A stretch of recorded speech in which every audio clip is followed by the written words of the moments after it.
Savitri silks చేనేత వస్త్రాల అద్భుత ప్రపంచం. సంప్రదాయం స్టైల్ ఒకే చోట. సాలిడ్ గా ఉంది. హ్మ్. ఆయన అంటే ఆయన విగ్రహం సాలిడ్ గా ఉంది. సార్. ఆ సాలిడ్ గా ఉండటంతో పాటు గద పట్టుకుని కూర్చున్నటువంటి పోస్చర్ ఏదైతే ఉందో అది జనాల్ని విపరీతంగా అట్రాక్ట్ చేస్తోంది. సార్. అది ఆయన పేరు రామ్ చరణ్. హ్మ్. రామ్ చరణ్ అంటే రాముడి చరణాల దగ్గర ఉండేవాడు ఆంజనేయ స్వామి. సార్. ఆంజనేయ స్వామి భక్తుడు ఆయన తండ్రి గారు. సార్. అందుకని కొడుక్కి ఆ పేరు పెట్టుకున్నాడు. ఇప్పుడు ఆ పేరుకి సార్థకత చేకూరే పద్ధతిలో ఆ గెటప్, ఆ పోస్చరు హ్మ్. నడిచింది. ఆ నడవటం అనేది ఫ్యాన్స్‌ని విపరీతంగా గ్రిప్ చేసింది. సార్. ఇదొక గొడవైతే ఆయన పుట్టినరోజు, హ్మ్. ఈ పోస్టర్ రిలీజు ఈ హ్మ్. 2 శ్రీరామనవమి సందర్భంగా జరగటం అనేది ఇంకొక వాళ్ళకి ఇంకొంచెం ఆస్పీషియస్‌గా అనిపించినటువంటి సందర్భం. Correct sir. అవును. ఇవన్నీ కనెక్ట్ అవ్వటం వలన ఇప్పుడు ఒక స్పెషల్ ఇమేజ్ వచ్చింది ఆ గ్లిమ్స్‌కి. సార్. ఆ గ్లిమ్స్‌కి స్పెషల్ ఇమేజ్ వచ్చింది అనేది దానికి వస్తున్నటువంటి వ్యూస్‌ని బట్టి అర్థమవుతోంది. అవును. ఇది విపరీతంగా పుష్ చేస్తున్నారు జనంలోకి. అది నడుస్తుంది. ఇప్పటివరకు పెద్ది నుంచి వచ్చిన ప్రమోషనల్ కంటెంట్ ప్రతిదీ జనాల అటెన్షన్‌ని గ్రాబ్ చేసిందే. సార్. కాకపోతే వాటన్నిటిని మించి ఇది ఇంకొక అడుగు ముందుకెళ్ళే అవకాశం కనిపిస్తోంది. సూపర్. మేకింగ్‌కి సంబంధించి అలాగే ఇప్పటివరకు మనకి 'పెద్ది' సినిమా స్పోర్ట్స్ బ్యాక్‌గ్రౌండ్‌లో జరిగే సినిమా అని ఆళ్ళు ముందే చెప్పారు. అవును. అయితే కేవలం పర్టిక్యులర్‌గా ఒక క్రీడ అన్నట్టుగా నడిచింది. సార్. కానీ ఇక్కడ వచ్చేసరికి కుస్తీ పోటీల వ్యవహారం, మల్ల యుద్ధ పోటీల వ్యవహారం ఏదో కనిపిస్తోంది. అవును. ఈ మల్ల యుద్ధ పోటీలను ఇండికేట్ చేస్తూ ఒక డైలాగ్ ఉంది అవతల వైపు నుంచి. హ్మ్. అంటే రామ్ చరణ్‌కి ప్రత్యర్థి పాత్రని చూపించలేదు గానీ డైలాగ్ వినిపించాడు. వాయిస్ వినిపించింది. ఆ డైలాగ్‌లో చాలా స్పష్టంగా నువ్వు బ్యాట్ పట్టుకొని బాలుని ఎదురెళ్ళి కొట్టడం కాదిది. ఇది హ్మ్. కుస్తీ పోటీ. కుస్తీ పోటీ అంటే ప్రాణంతో, ప్రాణంతో చావుకి ఎదురెళ్ళటం హ్మ్. అనేది డైలాగ్. ఈ డైలాగ్‌కి ఆటే నా పొగరు అనేటువంటి రిప్లైతో ఎండ్ చేస్తాడు. అవును సార్. అంటే ఈ 2 డైలాగుల మధ్య ఉన్నటువంటి గ్యాప్‌లో ఈ మొదటి డైలాగ్ చెప్పినటువంటి వ్యక్తిని మట్టి కరిపించటం అనేది కూడా నడిచింది. ఓకే. ఈ మట్టి కరిపించిన తర్వాత ఈ ఆంజనేయ స్వామి పోస్చరు, గద వ్యవహారం ఈ హడావిడంతా అయిపోయిన తర్వాత కంక్లూడింగ్ డైలాగ్ పెట్టారు. హ్మ్. ఆటే నా పొగరు అని. అవును. దీనికి ముందు రిలీజ్ అయినటువంటి ఒక పాట విన్నాం మనం. సార్. ఒక మోటివేషనల్ సాంగ్ ఒకటి పెద్ది నుంచి వచ్చింది. 'రై రై రారా'. ఆ! హ్మ్. ఆ పాటలో ఊరి యువతని మొత్తాన్ని కూడా స్పోర్ట్స్ వైపు డ్రైవ్ చేస్తూ హ్మ్. నడుస్తుంది అదంతా. అంటే ఏదో సాధించటం అనేది ఈ క్రీడా నేపథ్యం వెనకాల ఉంది అనేది అర్థమవుతోంది. సార్. ఎవరినో సాధించటం అది కేవలం ఏదో క్రికెట్టో లేకపోతే ఒకటో కాదు. Total sports area. Sir. Maybe అంటే ఢిల్లీలో కూడా షూట్ జరిగింది దీనికి సంబంధించి. హ్మ్. హ్మ్. హ్మ్. ఢిల్లీలో జరిగింది. స్టేడియంలో షూట్ అన్నారు నిన్నో మొన్నో. సార్. ఆ స్టేడియం షూట్ సందర్భంగా ఆయన గాయపడ్డాడు అనేది కూడా విన్నాం మనం. అవును సార్. కంటి దగ్గర ఏదో చిన్న గాయమైంది. రోప్ కట్ అయ్యి హ్మ్. దానికి సంబంధించి ట్రీట్ చేసినటువంటి డాక్టర్ గారికి అభినందనలు చెప్తూ చిరంజీవి గారు అవును సార్. ట్వీట్ చేశాడు. అయితే అది చిన్న గాయమే. ఆయన నిన్నే సెట్‌కొచ్చేసాడు. వచ్చేసారు. సెట్‌కొచ్చాడు. అభిమానుల్ని కలిసాడు అక్కడ. నిన్న అభిమానుల మీటింగ్ ఒకటి నడిచింది. సార్. ఈ అభిమానుల మీటింగ్ నుంచి కొంతమంది వెళ్ళి ఆయన్ని కలిసారు అక్కడ సెట్‌లో. సార్. కలిసారు. వాళ్ళతో మాట్లాడారు. ఆ ఫోటోలన్నీ బయటకొచ్చినాయి కాబట్టి ఒక కాన్ఫిడెన్స్ వచ్చింది జనాలకి. హ్మ్. ఈ కాన్ఫిడెన్స్ బిల్డ్ అయిన తర్వాత దాని నెక్స్ట్ లెవెల్‌కి హ్మ్. ఇది పట్టుకెళ్ళింది. సార్. ఈ గ్లిమ్స్ అనేది. సార్. అందుకని సో, ఇది మనం ఈ గ్లిమ్స్ యాజ్ ఇట్ ఈస్‌గా వాళ్ళ డిజైనే శ్రీరామనవమికి సందర్భంగా సార్. ఒక స్పెషల్ మూమెంట్ ఇవ్వాలి అని అనుకున్నారు. అంటే వాళ్ళకి కలిసొచ్చింది ఇదంతా హ్మ్. సినిమాకి. వాళ్ళు 30వ తారీఖు రిలీజు. ఏప్రిల్ 30వ అవును సార్. తారీఖు. రిలీజ్ దగ్గర పడుతోంది. హడావిడి క్రియేట్ చేయాలి. ఈయన పుట్టినరోజు శ్రీరామనవమి రోజు రావటం. ఈ కలయికని పూర్తి స్థాయిలో సినిమాకి పాజిటివ్‌గా మలుచుకోవాలి అని అనుకున్నాడు డైరెక్టర్. సూపర్. అనుకుని ప్రాపర్‌గా లాంచ్ చేశారు ఇది. ఇది పేలింది. సార్ నాకు ఈ టీజర్ చూసిన తర్వాత ఒక కొత్త డౌట్ వచ్చింది. హ్మ్. మనకి ముందొచ్చిన ప్రమోషన్ కంటెంట్‌లో కనిపించిన 'రామ్ చరణ్' ఎవరైతే క్రికెట్ ఆడుతున్నారో అతను, ఈరోజు మనం చూసిన 'రామ్ చరణ్' ఇద్దరు ఒకరేనా? ఇది డ్యూయల్ రోలా? కొంచెం డౌట్ అయితే వస్తుంది సార్. అంటే గెటప్ ఇవన్నీ మనం ఇందాకే అనుకున్నాం. ఇందులో ఇంకో 2, 3 క్రీడలు కూడా కనిపిస్తున్నాయి. సార్. అంటే వాళ్ళు ఢిల్లీలో షూట్ చేసినది అది క్రికెట్ కాదు, కుస్తీ పోటీలు కాదు. హ్మ్. ఇంకేదో క్రీడ హ్మ్. నడిచింది అక్కడ అనేది మనం విన్నాం. సార్. చదరంగం దాకా నడిచింది క్రీడలకు సంబంధించిన ఇందులో కంటెంట్ ఉంది అనేది ఒకటి మొదట్లో వినిపించిన మాట. ఓకే.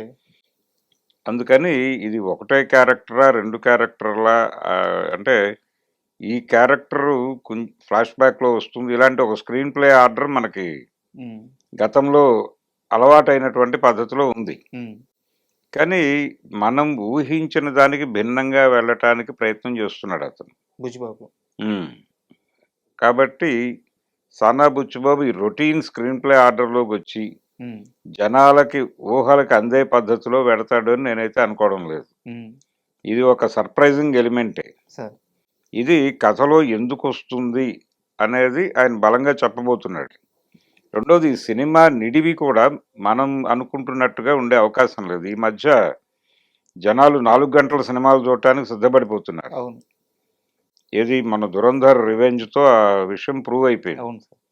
కాబట్టి ఇది కూడా 3:30 గంటలు సాలిడ్‌గా ఉండే అవకాశం కనిపిస్తోంది. అవునా? ఈ 3:30 గంటలు సాలిడ్‌గా ఉంటుంది కాబట్టి దీనిలో చాలా సర్ప్రైజింగ్ ఎలిమెంట్స్ రన్ అవుతాయి. సార్. వాటిలో ఇదొకటి. ఈ రోజు రిలీజ్ చేసినటువంటి గ్లిమ్స్‌కు సంబంధించినటువంటి క్యారెక్టర్. హ్మ్. క్యారెక్టర్ కాదు అది యాక్చువల్‌గా అదొక సమరం. హ్మ్. ఆ క్యారెక్టరే ఈ క్యారెక్టర్‌గా మారి ఇంకొక చోట ఎక్కడో ఈ యుద్ధంలోకి వస్తుంది అనేది ఒక పద్ధతి. అంటే మనకు 2 రకాల నరేషన్స్ నడిచినాయి తెలుగు సినిమా చరిత్రలో. సార్.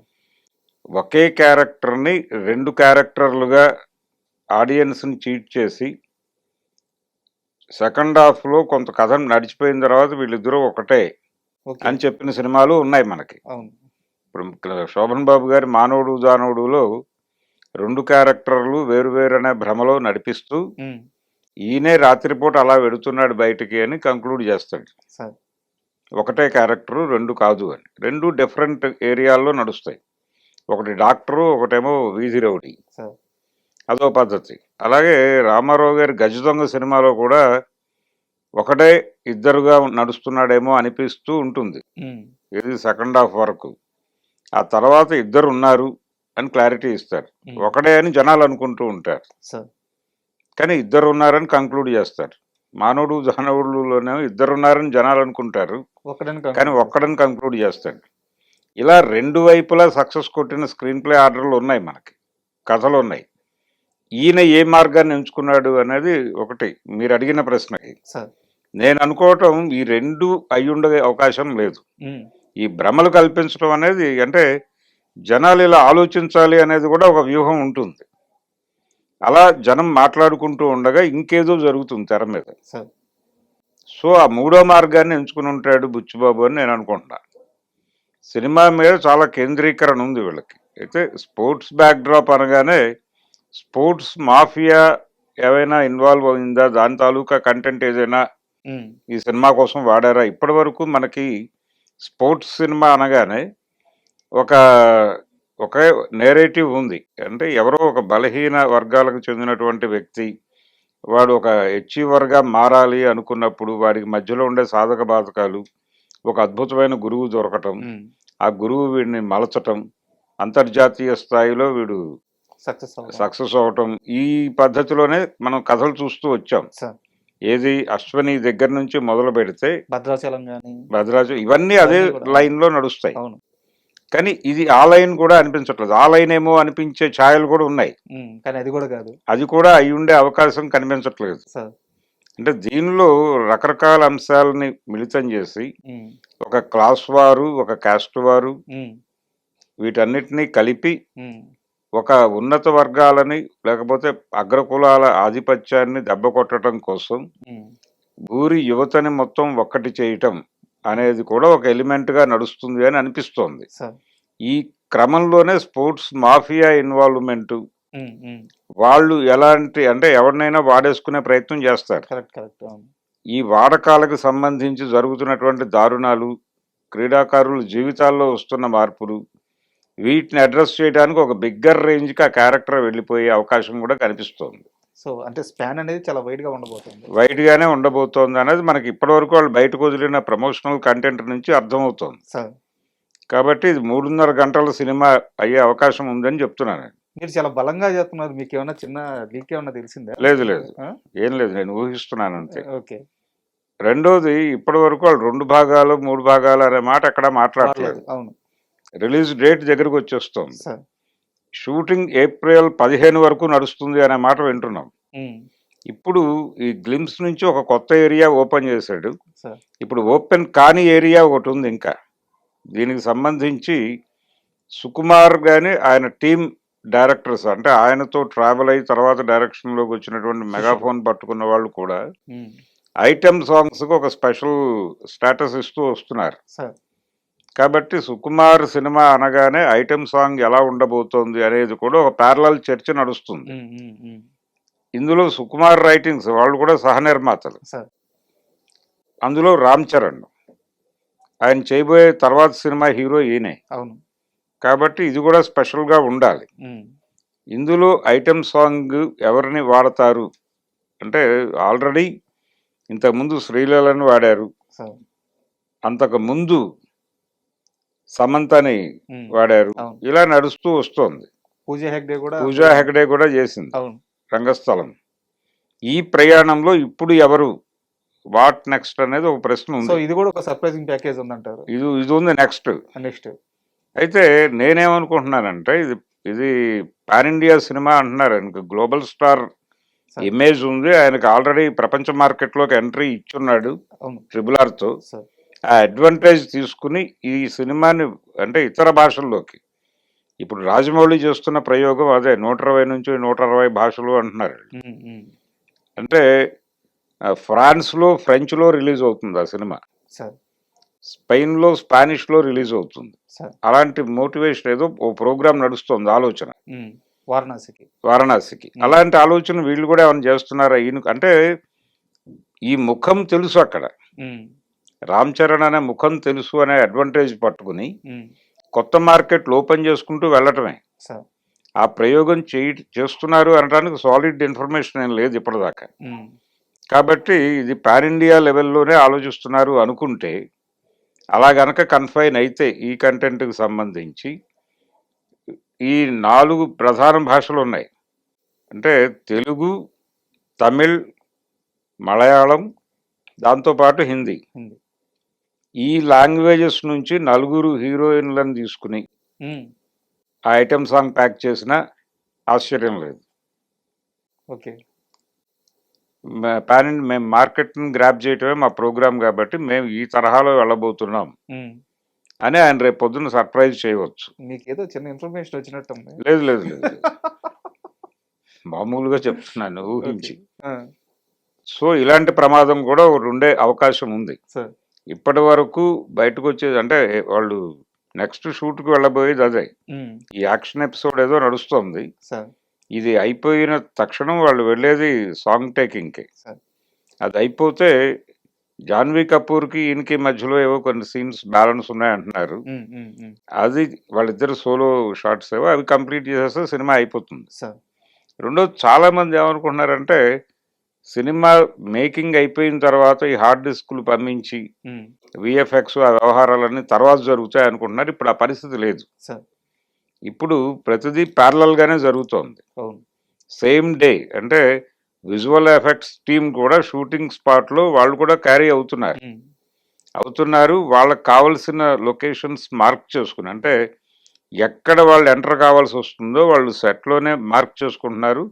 అవుట్డోర్ లొకేషన్స్లో కూడా వాళ్ళు మార్క్ చేసుకుంటున్నారు.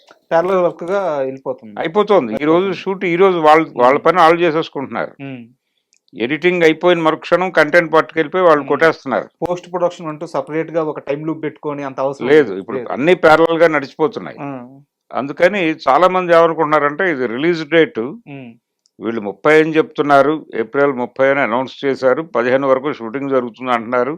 అవుద్దా అవదా. అవుతుందా అవదా అనేది ఒక గొడవ ఉంది. కానీ ఉమ్, ఈ రోజు వీళ్ళు ఈ గ్లిమ్స్ లో కూడా మరోసారి నిర్ధారించారు అవును సార్. ఏప్రిల్ 30 మేము వస్తున్నాము అని. అయితే ఈ ప్రమోషనల్ వర్క్ ఒకటే కీలకం దీనిలో. సార్. మేకింగ్కి సంబంధించిన కన్ఫ్యూజన్స్ ఏమీ లేవు ఎవరికి. ఉమ్, ప్రమోషన్కి సంబంధించి మాత్రమే ఉంది. సార్ అంటే ప్రతి లాంగ్వేజ్లోనూ ఈ సినిమాని పరిచయం చేసుకుంటూ వెళ్ళాలి. ఏ లాంగ్వేజ్కి వెళుతున్నారో ప్రతి చోట కూడా సోషల్ మీడియా దగ్గర నుంచి మెయిన్ స్ట్రీమ్ మీడియా వరకు వీళ్ళు ఈ సినిమా గురించిన చర్చలు జరుపుతూ ఉండాలి నిరంతరం. అవును. అలా నడపటం ద్వారా మాత్రమే సినిమా ఆ లాంగ్వేజెస్లో పుష్ అవుతుంది. ఆ ఏర్పాట్లు ఏం చేస్తున్నారు, దానికి తగిన టైం తీసుకున్నారా అనేది ఒక్కటే తప్ప మిగిలినది ఏది కన్ఫ్యూజన్ లేదు సూపర్. పెద్దకి సంబంధించి. సార్ నాకు ఈ మొత్తం టీజర్ చూసిన తర్వాత అంటే ఒక చిన్న డౌట్ అని కూడా కాదు, కానీ రామ్ చరణ్ గారి డెడికేషన్ గురించి మాట్లాడాలనిపిస్తుంది సార్. ఎందుకంటే ఆ బాడీ ట్రాన్స్ఫర్మేషన్ కానీ అవును, అంటే ఆయన ఒక మెగాస్టార్ కొడుకు, సూపర్ స్టార్ డమ్, అంటే కొత్తగా ఈ రోజు ఏం ప్రూవ్ చేసుకోవాల్సిన అవసరం లేదు. ఆయన చూడని హిట్ లేదు, ఆయన చూడని సక్సెస్ లేదు, పెద్ద మార్కెట్, బట్ స్టిల్ ఆ మేక్ ఓవర్ చూస్తే, ఆ ట్రాన్స్ఫర్మేషన్ చూస్తే ఒక రకమైన ఫస్ట్ ఆ షాట్ చూడగానే గూస్ బంప్స్ వచ్చినాయి సార్. అవును. వారసత్వం కోసం, అంటే వారసత్వం చాలా మందికి భారం కూడా అవుతుంది, దాన్ని నిలబెట్టుకోవడం కోసం, మెగాస్టార్ పేరు నిలబెట్టడం కోసం ఆయన పడుతున్న కష్టం, ఇంతమంది అభిమానులు కాపాడుకోవడానికి ఆయన పడుతున్న కష్టం. సో ఒక్కసారి మెగా పవర్ స్టార్గా, గ్లోబల్ స్టార్గా రామ్ చరణ్ ఆ డెడికేషన్ చూస్తే మీకు ఏమనిపిస్తుంది ఒక సీనియర్ జర్నలిస్ట్? అంటే ఇప్పుడు ఏదైనా సరే ఆయన ఎంట్రీ పాస్ మాత్రమే. సార్ నెపోటిజం అనేది సార్ ఒక ఎంట్రీ పాస్ లాంటిది. ఎంటర్ అయిన తర్వాత ఎవరి యుద్ధం వాళ్ళు చేసుకోవాల్సిందే. కరెక్ట్. ప్రస్తుతం ఉన్నటువంటి పోటీ సినిమా రంగంలో అన్ని విధాల కంటెంట్ పరంగానూ పోటీ ఉంది. అలాగే హీరోలు వాళ్ళ ఎలివేషన్స్కి సంబంధించి, అలాగే వాళ్ళ నటనకి సంబంధించి విపరీతమైన పోటీ ఉంది. సార్ ఎలా తెర మీద తన్ని తాను ప్రమోట్ చేసుకుంటున్నాడు, ప్రొజెక్ట్ చేసుకుంటున్నాడు, ఇవన్నీ గమనిస్తుంది ప్రపంచం. అందుకని వాళ్ళు చాలా కాన్షియస్గా ఉంటున్నారు. సార్ కాన్షియస్గా ఉంటున్నారు, గతంలో కంటే ఎక్కువ శ్రమ తీసుకుంటున్నారు. ఈ ఎక్కువ శ్రమ తీసుకోవడం అనేది అనివార్యమైంది, ఎందుకంటే ప్రేక్షకుల ఆలోచన స్థాయి పెరిగింది. ఆ పెరిగిన ఆలోచన స్థాయిని అందుకోవటం కోసం పడుతున్న తిప్పలవి.